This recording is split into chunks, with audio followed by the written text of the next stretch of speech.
There are many stories about people mocking accents. Some laugh, some ignore it, and some simply walk away. But this story became unforgettable because of one simple truth. Sometimes the people we make fun of are stronger, smarter, and kinder than we expect. And sometimes they are the ones who teach us the biggest lessons in life. This is the story of how a foreigner tried to mock a Filipino accent, only to regret it instantly. It started on a busy afternoon inside a small international café in Manila. The café was filled with students, travelers, and workers enjoying a break from the hot tropical sun. The air smelled like fresh coffee and toasted bread, and you could hear soft music playing in the background.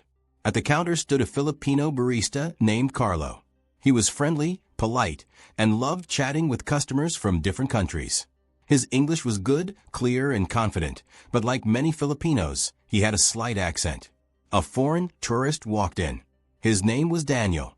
He was tall, loud, and full of confidence.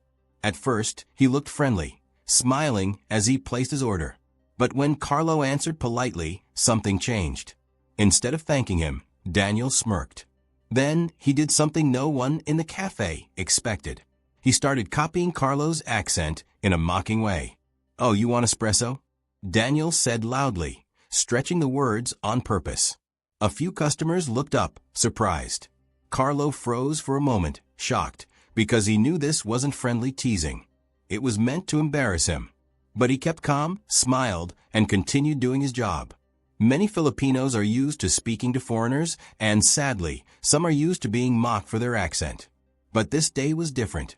When Daniel continued making fun of the way Filipinos spoke, things became uncomfortable. He looked around, waiting for people to laugh with him. But nobody did. Instead, people looked away, annoyed or disappointed. One Filipino student whispered to her friend, "Why do some people think accents make them better?"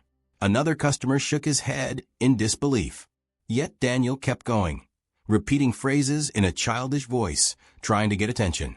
Here's where the story takes a surprising turn. Instead of arguing or getting angry, Carlos simply asked Daniel a question. "Sir, can I ask where you are from?" Daniel answered proudly, "I'm from the United States. English is my language. I speak it perfectly."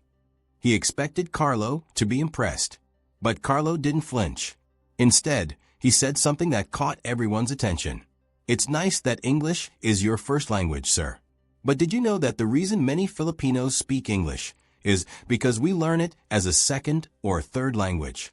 We learn Filipino, English, sometimes Spanish, and many of us speak other local dialects too. So if we have accents, it's not because we're less smart. It's because we speak more than one language." The cafe became silent. People stopped typing, stopped eating, and turned toward them. Nobody expected that response. Daniel's smile faded. Still, he tried to laugh it off and said, "Well, it still sounds funny." Then Carlo gently responded, "Maybe it sounds funny to you because you only know one way to say it. But when someone speaks more languages, they don't mock accents. They admire them." Some customers started nodding. A group of students smiled. A tourist from Japan gave Carlo a thumbs up. At that moment, Daniel looked uncomfortable, but he wasn't finished being arrogant. He challenged Carlo in front of everyone. "If you think you're so smart, say something complicated in English." Many people would have backed down or ignored him. But Carlo didn't. He calmly gave Daniel his coffee, then replied fluently, using words that many native speakers don't even use every day. Daniel's eyes widened. He didn't expect the accented barista to speak that well. But instead of apologizing, he tried one last attempt to embarrass Carlo. He laughed and said, "Yeah, but your accent still sounds weird." This is when something happened that nobody in the cafe saw coming. A woman who had been sitting quietly in the corner stood up.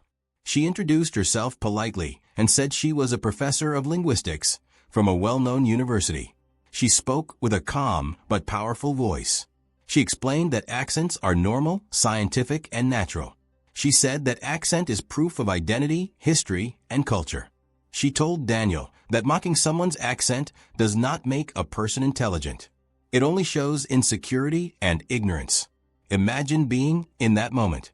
Every person in the cafe was watching.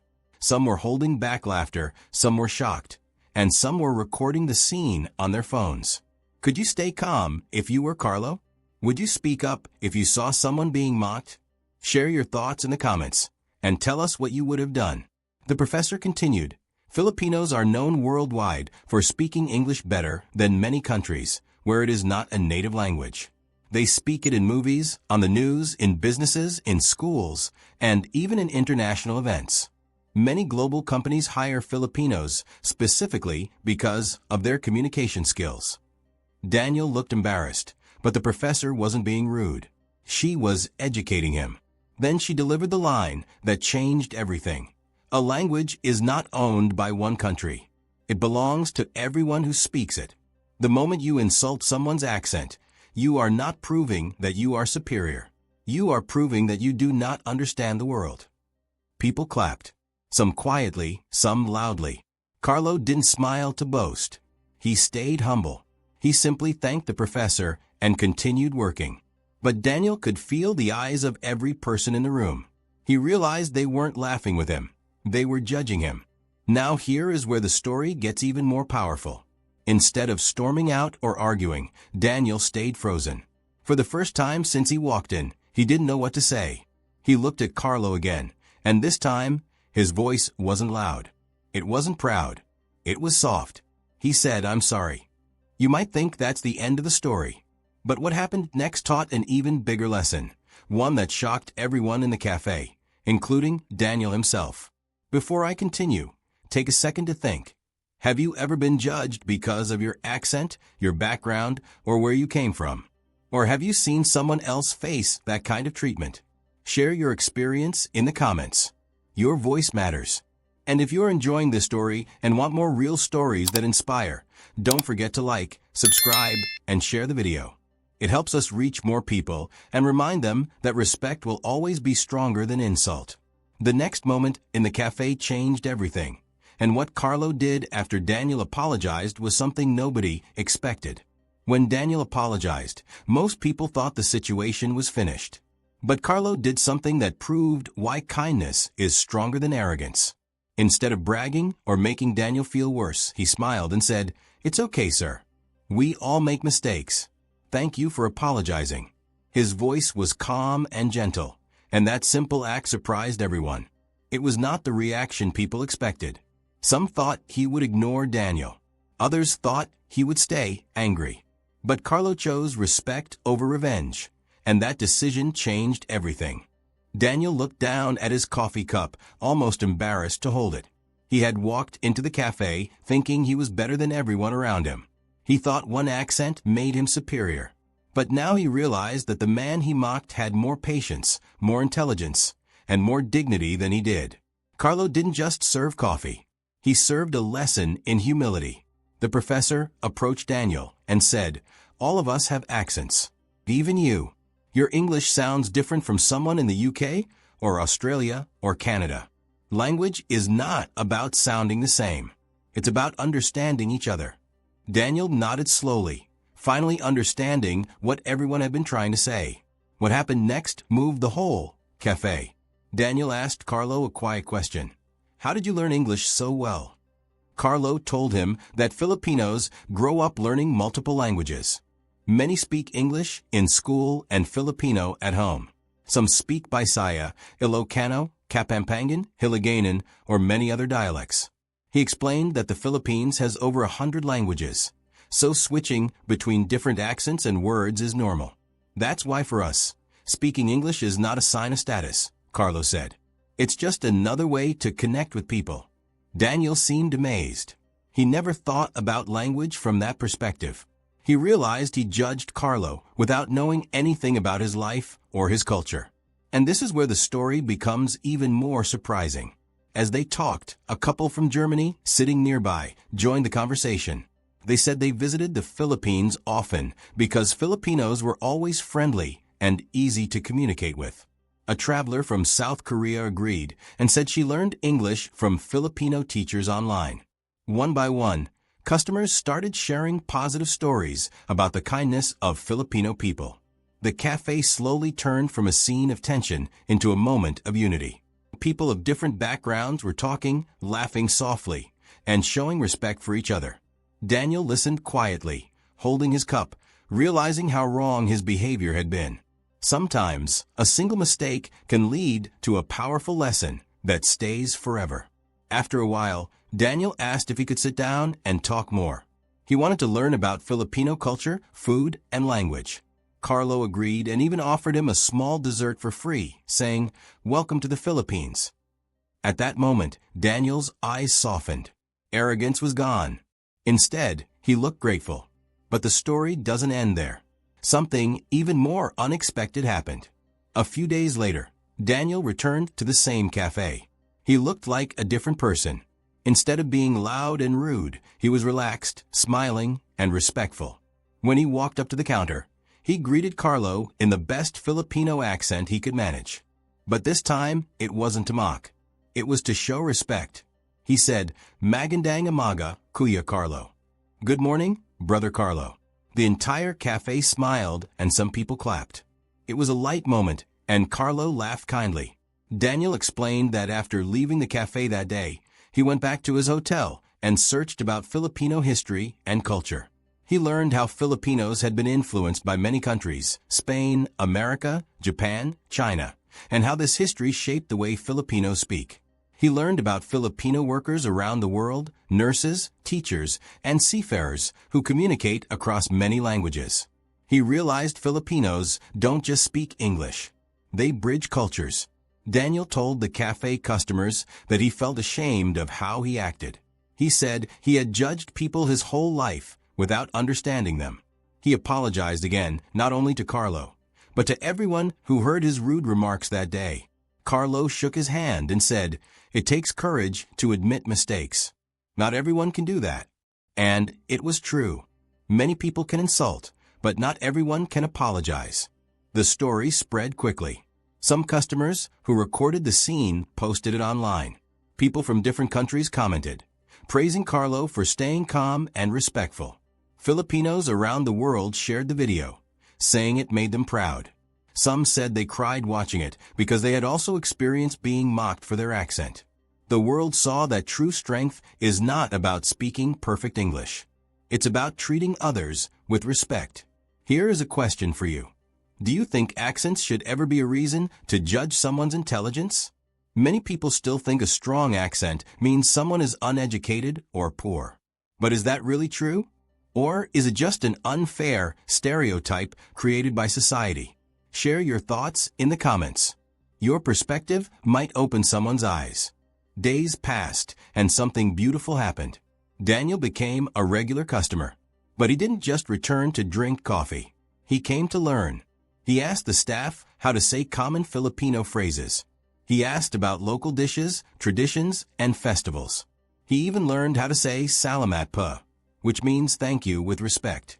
The more he learned, the more he admired the Filipino spirit, warm, humble, and resilient. But here comes the twist nobody expected. One afternoon, a new foreign tourist came into the cafe. He noticed Daniel speaking Tagalog phrases and laughing with the staff. The new tourist tried making fun of the Filipino accent, just like Daniel once did. But before Carlo could respond, Daniel stepped forward. He defended the Filipinos the same way they once defended themselves. He looked at the tourist and said, "Hey, don't mock their accent. They speak more languages than most of us. They're friendly, educated, and hardworking. Show respect." The cafe went quiet again, just like before. But this time, it was Daniel teaching the lesson.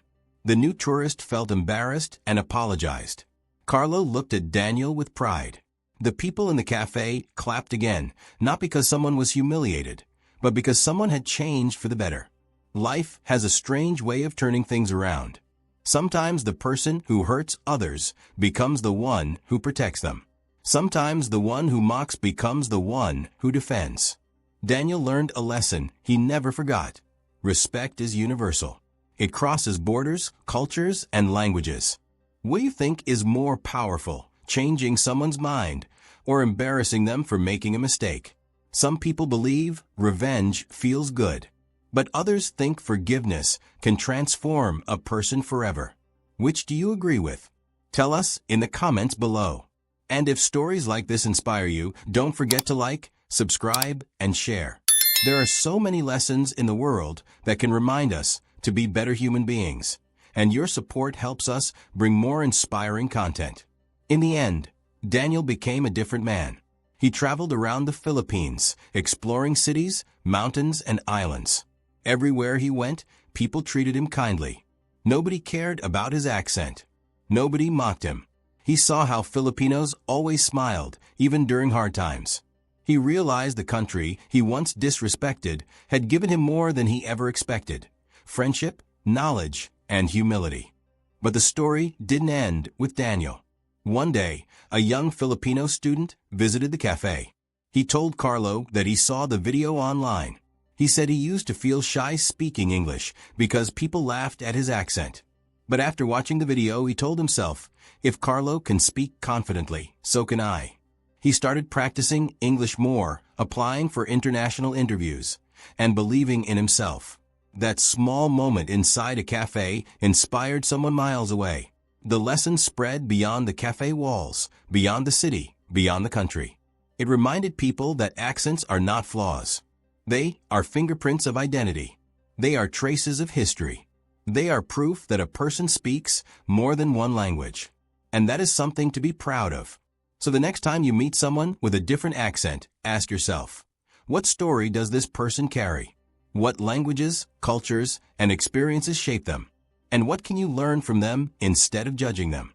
Because in the end, the world becomes better not when we sound the same, but when we understand each other. If you enjoyed this documentary and believe the message should reach more people, make sure to like, subscribe, and share. And before you go, answer one last question. What language or accent do you speak? And how has it shaped who you are? Share your answer below. Your story might inspire someone else the same way Carlo inspired Daniel.